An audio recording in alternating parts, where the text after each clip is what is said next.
Je me présente. Je m'appelle Katia Pogé. Je suis à la fois une nouvelle habitante sur le pays de Dinan et la nouvelle coordinatrice de l'association ESS Espérance. Espérance, c'est le pôle de développement de l'économie sociale et solidaire sur le pays de Rance. Vous connaissez? Voilà, à peu près ce que je disais maintes fois lors de mes escapades à vélo du 9 au 18 juillet.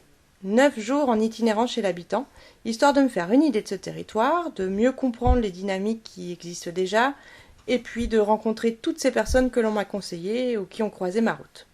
Allez, je vous emmène, accrochez-vous, j'ai rendez-vous avec vous. Jeudi 16 juillet, tout juste sorti de la brasserie associative du Canal, je fais un arrêt au domaine du Triskel Rouge à Évran. Rappelez-vous, je les avais croisés sur le marché concert de la Ferme des Landes à Saint-Cas, et ils m'avaient parlé de leur démarche d'expérimentation de production de riz. Ils sont aussi bien connus pour leur safran. Ils ont une diversité assez incroyable de plantes, et ils ont aussi les animaux de la ferme. Une visite en direct avec le plus jeune des deux Alexandre, qui reprendra prochainement le flambeau.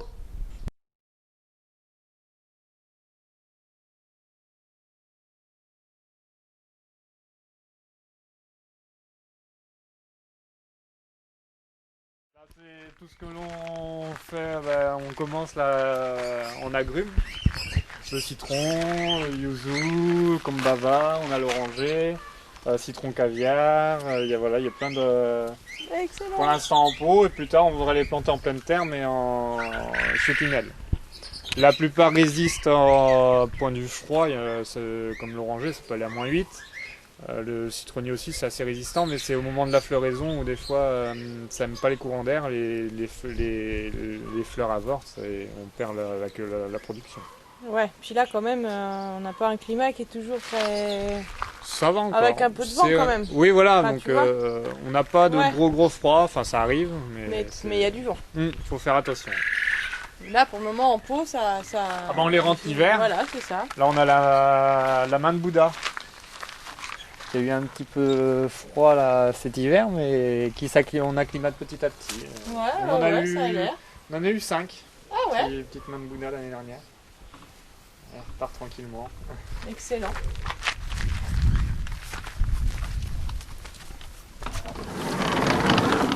Là c'est des anciennes soies cochons Ah, qu'on a transformées en serre.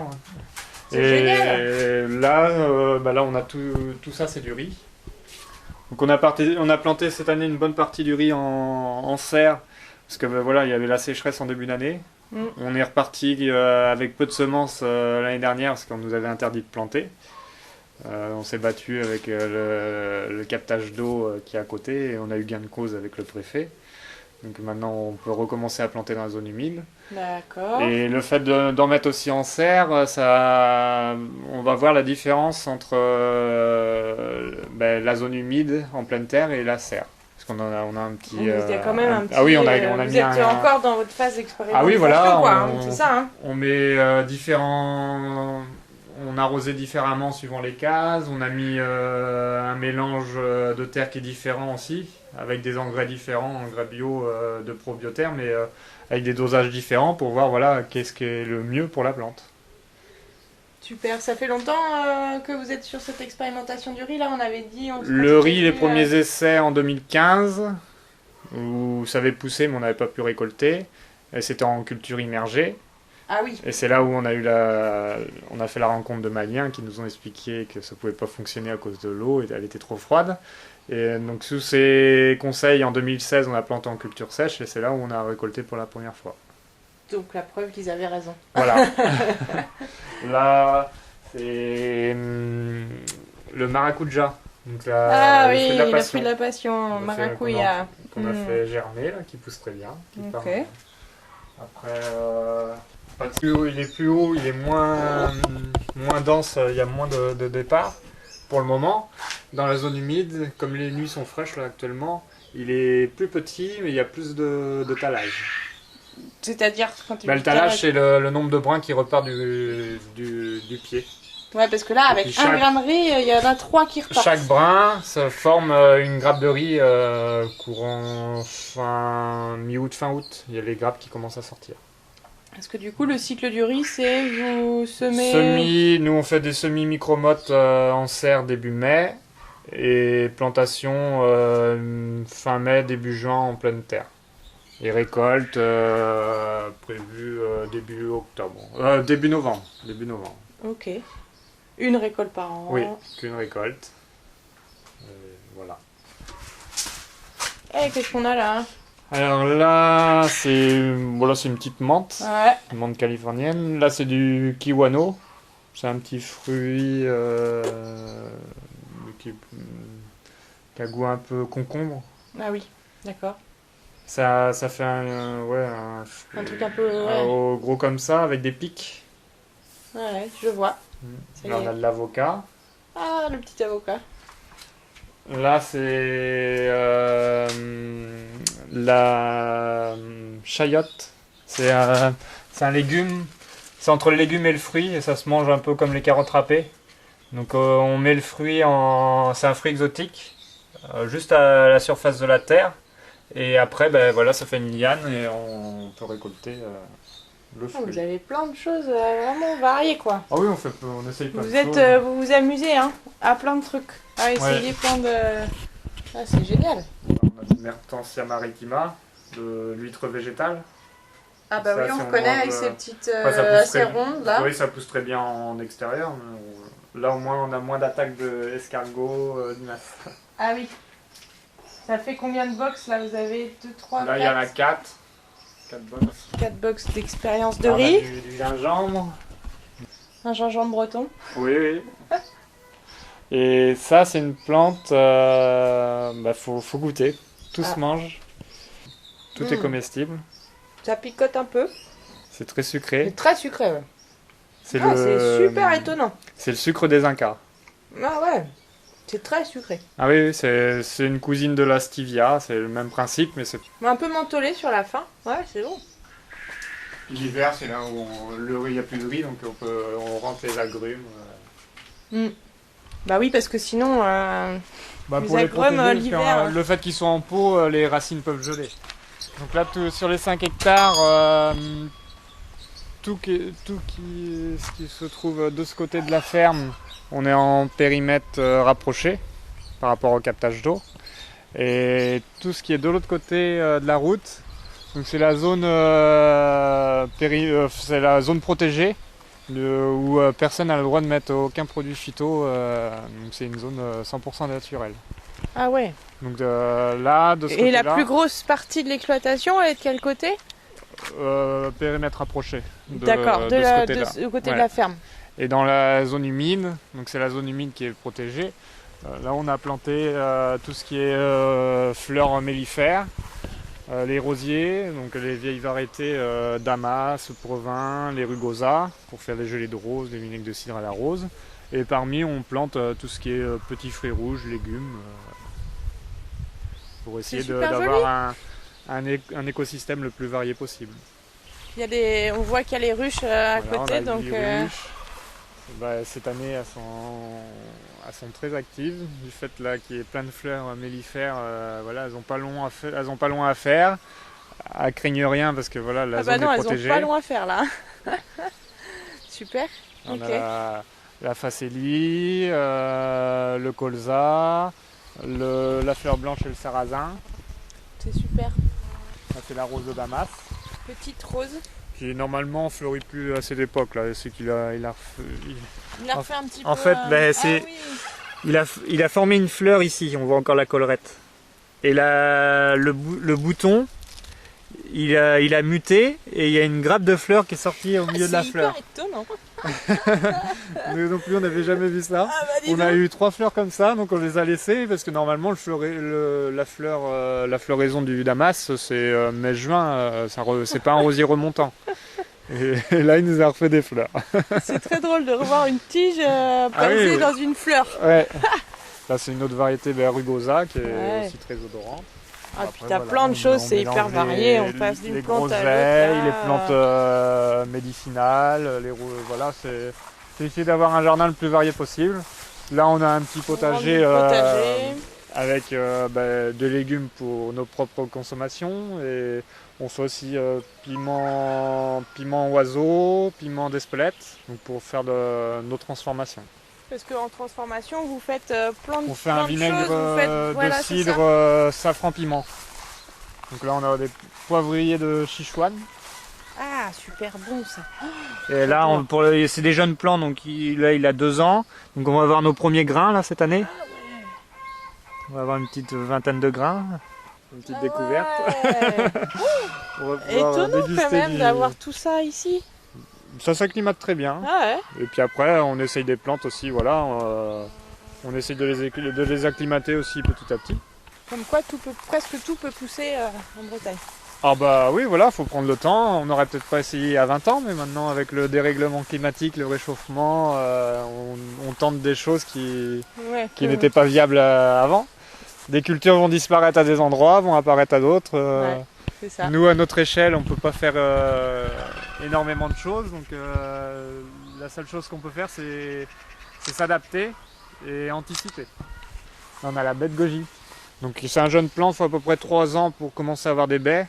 Là pour l'instant voilà, on arrive à avoir des floraisons mais pas encore le fruit. Petites. Ah oui, ça fait des tout petites fleurs. Ouais. En fait la baie de goji est toute petite. Ah oui. Ça fait des petites boules, ça a peu de goût. Sauf que c'est bon pour la santé parce que c'est riche en fer. Ouais. D'accord. Puis là il y a les animaux. Bah, toutes ces parcelles, oui c'est la partie animale. Donc nous, voilà, avant c'était qu'une seule grande et même parcelle. Ah donc oui, vous avez découpé, vous avez remis, on voit des arbres, avec pas mal de plantations. oui, voilà, avec cœur émeraude et puis l'aide de la région. Donc on a fait replanter 700 mètres linéaires de haies bocagères. Ouais. Donc pour parceller cette grande parcelle en micro-parcelles. Ça permet de faire des rotations avec nos animaux pour pas que les sols soient trop, enfin que les pâtures soient trop abîmées. Et les arbres plus tard, ça apportera de l'ombre et de la nourriture, comme dans les parcelles des cochons où on a mis du châtaignier, du chêne, du noisetier, on a mis aussi des noyers, donc ça apportera aussi de la nourriture naturellement. Tellement logique. Et du coup en animaux vous avez... on a un peu de poule pondeuse. On a un dindon, c'est plus de l'ornement. On a les oies, on a les canards sur l'étang, on a un peu de chèvre, vache, cheval, âne, cochon. Voilà, en animaux, on a un peu tous les animaux de la ferme, quasiment. On n'a pas les moutons. Ce qui vous permet de faire un peu de, voilà, aussi en complément du safran. Voilà, des micro-élevages. Voilà, et des transformations que vous faites, vous pouvez faire des colis aussi. Transformation et vente aux particuliers et restaurateurs de la viande découpée sous vide. Voilà. C'est vraiment une ferme, c'est complète, hein.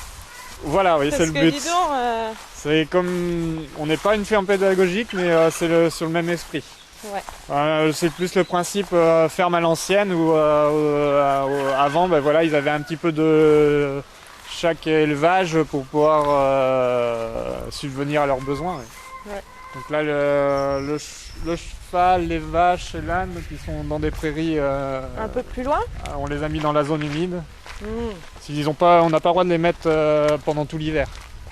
De novembre à mars, donc la zone humide, on a interdiction de mettre les animaux.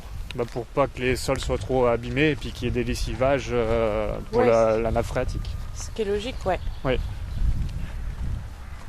Voilà, là c'est notre étang, donc l'étang de source. Ah oui. Là, on a les canards. Ouais, joli. On a des carpes amour, carpes communes, on a mis des carpes koi. Ah oui. Ah, là l'autre Alexandre. Bonjour monsieur, c'est par ici. Impeccable, que des emmerdes. Ah bon? C'est pas la journée. Non, il n'y a pas de pain pour les animaux. Ils ont donné 2 paquets à une femme qui est venue avant. Vous l'avez réservé? Ah voilà le cheval et l'âne. Ouais, et les vaches. Okay. Et les vaches. Ah oui, là-bas. De là-bas, il y en a une autre. Cheval de trait, très breton. Ouais. Ah elle est là-bas. Elle est couchée ah oui. où? Jade.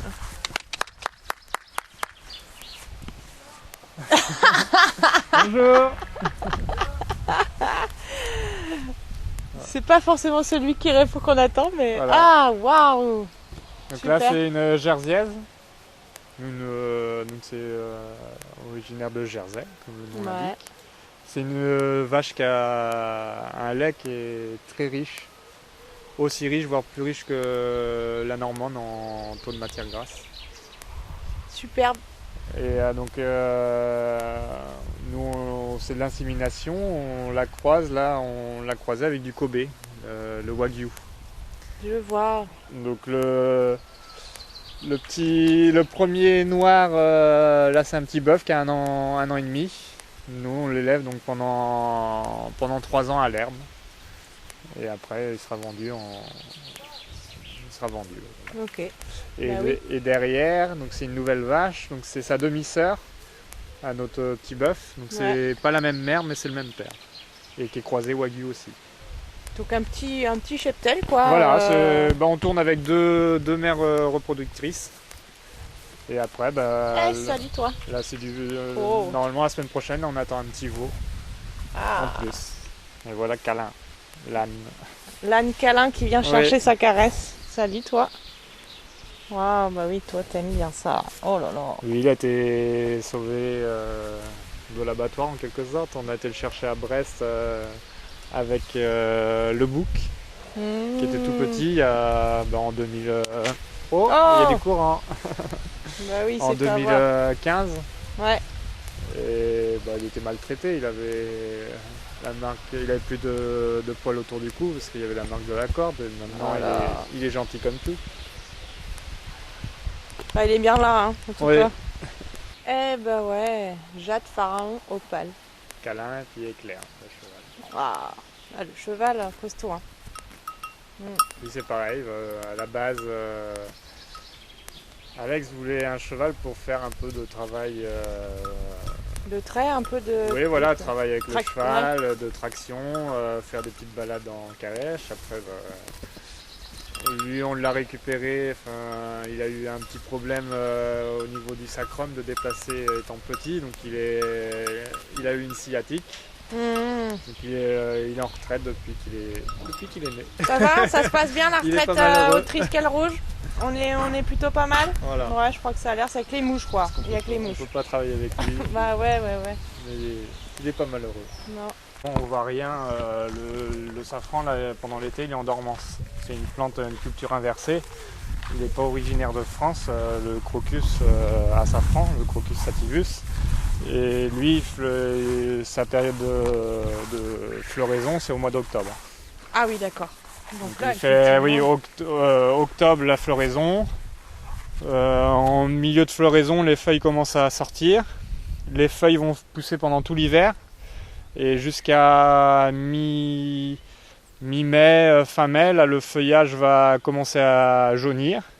Donc là, une fois que le feuillage est tout sec, enfin tout jaune, là, il a fini de faire ses réserves. Et c'est à ce moment-là qu'on peut soit nettoyer la parcelle en surface, ou l'arracher si on est dans une année d'arrachage. Donc c'est tous les 3 ans, nous on le fait tous les 3 ans, on arrache des bulbes. Ah oui, d'accord.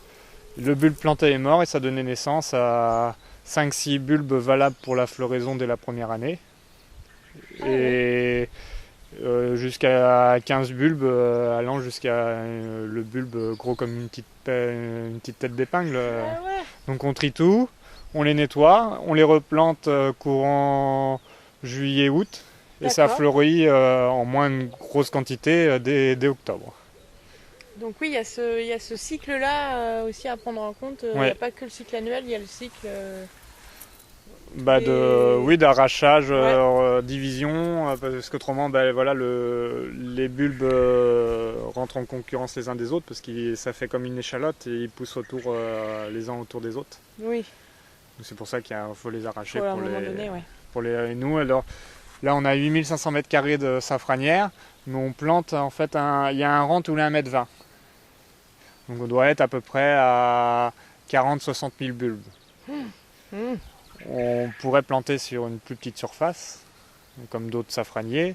Ils plantent en planche tous les 20 cm, ils laissent un petit passage et puis ils refont une planche d'1 mètre avec 5 lignes tous les 20 cm. D'accord. tout le terrain est désherbé la plupart du temps. D'accord. Et quand ils arrachent, ils sont obligés de changer de terrain parce que le sol est lessivé. Nous, on travaille différemment. Donc, là, le sol a été travaillé en surface donc pour éliminer toute l'herbe qui avait poussé pendant l'hiver. Ok. L'herbe Donc là, repousse on voit naturellement. bien, ouais. C'est nul. Donc on va refaire juste un petit désherbage mi-septembre. Pour juste avant la floraison, que le terrain soit propre parce que la fleur elle est quasiment au ras du sol pour plus la voir. Ok. Ça s'enherbe naturellement pendant tout l'hiver. Et fin d'hiver, courant fin mai, dès que le feuillage est mort, on met nos animaux aussi à pâturer dessus. Ah oui. Parce que le bulbe est à 15-20 cm de profondeur, donc il n'y a ça pas marche. de gêne.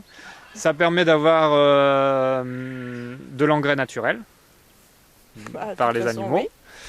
Et en fait, nous, ce que l'on recherche, c'est de plus avoir un sol le plus vivant possible qu'avoir une production optimum. C'est vrai qu'on a peut-être moins de rendement que certains safraniers. Vous choisissez d'avoir une plus grande surface, peut-être moins de rendement. Moins de rendement, mais une meilleure vie microbienne au niveau du sol. Et quand on arrache, le fait de laisser une allée d'1,20 m entre chaque plantation, quand on arrache, on décale juste notre plantation de 50 cm. Ok. Et ça nous permet de rester sur les mêmes surfaces. On n'a pas besoin de changer de terrain comme ce que font les autres. Eh oui. Et après, le fait aussi de broyer l'herbe, une fois que les animaux ont déjà pâturé, ça permet aussi d'apporter un engrais vert. Donc le but c'est de faire de multitâches, enfin multi-choses sur les mêmes terrains, un peu comme le principe de la permaculture, sauf que là c'est différent, mais on associe les cultures et nos animaux aussi sur les mêmes parcelles. Pour que ça nourrisse le sol qui après permette d'être enrichi. L'herbe qui a poussé pendant l'hiver, ça permet aussi de nourrir nos animaux. Tout se complète. Alors on a un peu plus, il faut réussir à trouver l'équilibre parce qu'on a un peu plus de dégâts à cause des taupins, parce que c'est un petit ver qui mange les bulbes et il y a plus de prolifération de taupins quand on est sur des prairies naturelles. Ouais. Donc il faut trouver un juste milieu. Et ça fait combien de temps que vous êtes sur le safran, enfin que vous avez cette expérience? Depuis 2014. Oui, donc vous avez le recul pour... L'année dernière, c'était une très bonne année. On espérait faire 200 grammes, on les a fait. Donc ça a été très convenable. Après, on ne cherche pas non plus à sortir le kilo, c'est pas notre but. C'est déjà beaucoup de travail. Bah ouais, parce qu'après, c'est comment le travail une fois que vous récoltez le... Donc tous les matins, on cueille la fleur. Ouais. Donc toute la fleur, on met ça dans des paniers. 1 heure de cueillette, c'est à peu près 2 heures d'émondage à la maison. Donc l'émondage, c'est on ouvre la fleur et on récupère le pistil de safran. Il n'y a que le pistil qui est comestible, le pétale du safran est toxique. Donc après, nous, le pétale, on le jette, on le remet sur nos terres, ça fait de l'engrais. Bah oui, d'accord. Et après, vous en faites... Donc après, on le fait sécher. Donc nous, on le fait sécher au four. Après, il y a d'autres safraniers qui le font des hydratateurs. Dans d'autres pays, ils le font à l'air libre au soleil. C'est un choix.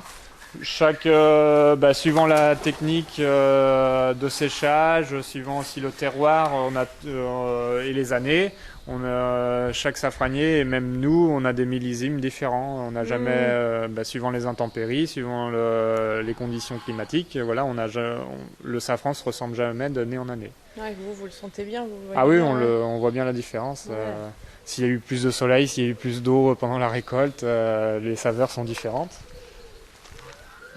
Donc une fois qu'on a fini notre récolte fin octobre, donc parce qu'on le fait sécher au fur et à mesure tous les soirs après chaque récolte, donc une fois qu'il est préparé, on le met dans un bocal hermétique en verre à l'abri de la lumière.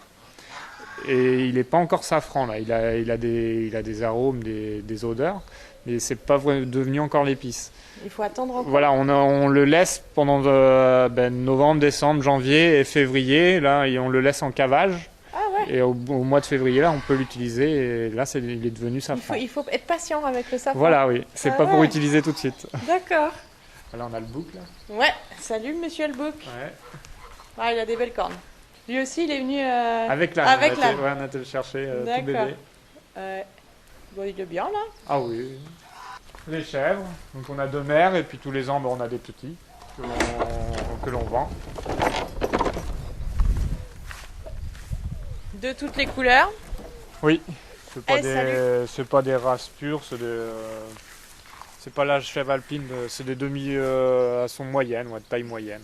Donc là c'est les 2 mères, là c'est une jeune mère et les petits. Cette année on en a eu 5, là il nous en reste 3. Oui, notre mère la blanche, elle nous fait toujours 3 petits.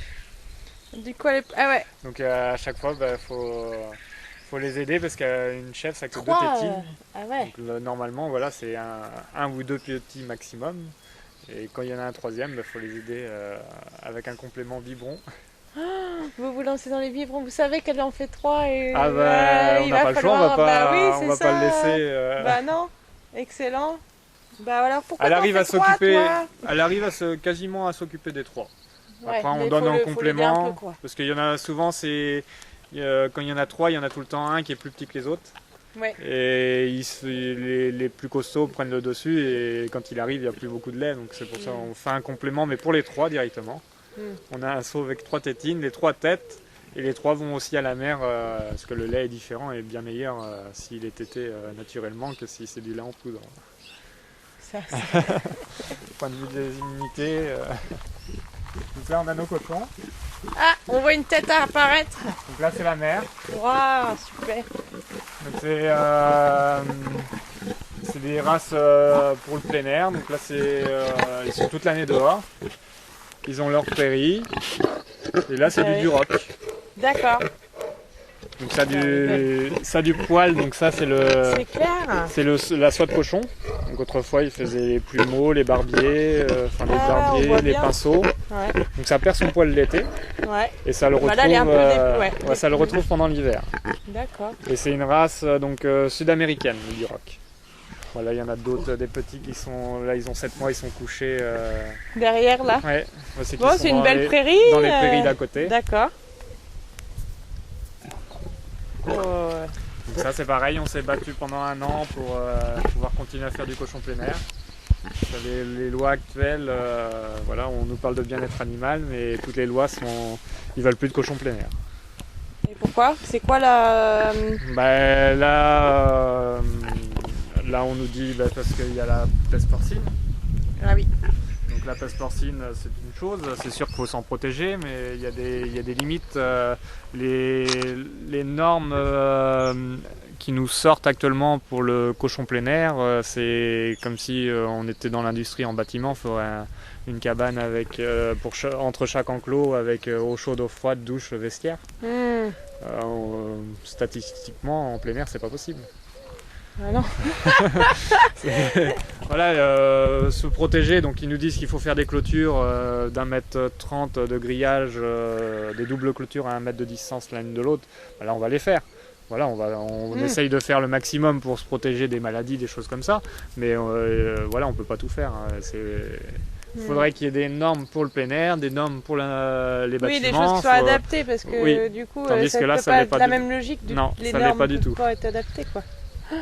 Mais il n'y en a pas beaucoup comme vous qui font plein air. Il y en a quand même quelques-uns, mais on a des amis à côté de Saint-Malo, ils sont obligés d'arrêter au mois d'août. Ah ouais. Parce que eux, ils ont 50 mères reproductrices, c'est pas possible de mettre aux normes. Au niveau clôture, ils n'ont pas les moyens. Ah, c'est là qu'il y a une vraie limite, il y a des questions à se poser quand même. Nous, pour le plein air, donc on leur met un anneau, donc c'est pour pas qu'ils abîment le sol. Donc c'est fait avec le vétérinaire. On essaye de respecter le plus possible l'animal. S'ils abîment le sol, il y a un arrêté préfectoral sur la zone, donc c'est interdiction d'avoir d'animaux qui abîment le sol. On nous dit c'est pour le bien-être animal, il ne faudrait plus leur mettre d'anneaux. Donc c'est des lois qu'ils essayent de sortir depuis plus d'une dizaine d'années. Par contre, pour le bien-être animal, on a le droit de couper les dents et les queues dans l'industrie. Ouais. Nous, ils ont leur queue, ils ont leurs dents. En plein air, il n'y a pas de risque. Ils courent, ils se défoulent, ils ne sont pas les uns sur les autres. Il n'y a pas de problème. Ils broutent. Ça mange énormément d'herbes. Ben oui, on l'oublie. On oublie qu'un cochon, ça broute. Ah oui. Là, notre mère, fait 450-480 kg, là, elle attend des petits fin septembre. Elle n'a pas du tout de gras. Ah oui. C'est des jeunes mâles, donc on sépare des femelles comme ils sont pas castrés. D'accord. Ah, ouais. Ah, plus petit. Avec la queue. Voilà. Et c'est croisé avec du piétrin. C'est pour ça qu'il y en a qui sont tachetés blanc et noir. Donc le piétrin, c'est une race belge. Combien de cochons, du coup, on a dit au final? Vous avez une petite. En fait, on a ça juste une truie reproductrice. Il y a une portée par an. Et les petits, on les élève pendant 1 an. Ok. Ça fait ses besoins à un endroit, ça mange à un autre et ça dort dans un autre. Oui, donc. Et l'animal le plus sale d'une ferme, c'est la vache. Alors que, ouais. Ça mange là où ça fait ses besoins là où ça se trouve. Ça peut être dans la mangeoire, dans l'abreuvoir, ça se couche dedans. Au final, c'est le cochon qui est le plus propre. Ah oui, voilà, voilà. Ils se roulent pas dans les excréments. Ils se roulent. Souvent, ils sont pleins de terre, mais c'est de la boue. Parce que voilà, c'est pendant l'été, quand il fait trop chaud, c'est vrai qu'on arrose. Comme ça, au moins, ils peuvent se rouler dans la boue et ça les protège des parasites, mais c'est pas des excréments. Et c'est très propre, un cochon. Alors qu'une vache. Hein. Ouais. Et une chèvre. Non? Oh, t'es belle, toi, quand même. Voilà, toutes les crottes qu'on voit, c'est plutôt les chèvres. Bah ouais. Mais autrement, les cochons, là, voilà, ils font leurs besoins dehors, ils sont. Bah oui. Il n'y a pas de souci. Voilà, ils n'ont pas peur de nous, on les habitue tout petits. Donc comme ils ont les dents, dès qu'on voit que ça abîme un peu trop les tétines, voilà, on fait le sevrage. Autrement, en production plus intensif, au bout de, si je ne me trompe pas, au bout de 6 semaines, il me semble qu'ils les enlèvent, voire avant. Ah oui, ça n'a rien à voir avec les 4-5 mois. Et dès qu'on enlève les petits, 4-5 jours après, elles retombent en chaleur et on pourrait la réinséminer et avoir quasiment 2-3 portées par an. Ouais, une c'est bien. Nous c'est suffisant. Après, on laisse aussi les petits grandir plus doucement et du coup ça fait une viande aussi qui est moins grasse et plus persillée. Après on leur donne en bio, donc on achète du mâche bio, donc il y a du lin, il y a de l'orge, de la luzerne, du blé, du maïs, c'est un mélange de tout ça. Et après on donne du pain dur, en fin d'année de la betterave fourragère. Et puis naturellement ils mangent de l'herbe et puis les châtaignes, les blancs quand arrive la saison. Voilà un peu tout ce que l'on fait sur la ferme. Ouais, super. Puis on a un peu d'autres terres derrière. Là c'est pour faire du foin puis des prairies pour les animaux. Merci Alexandre pour ce tour, c'est super.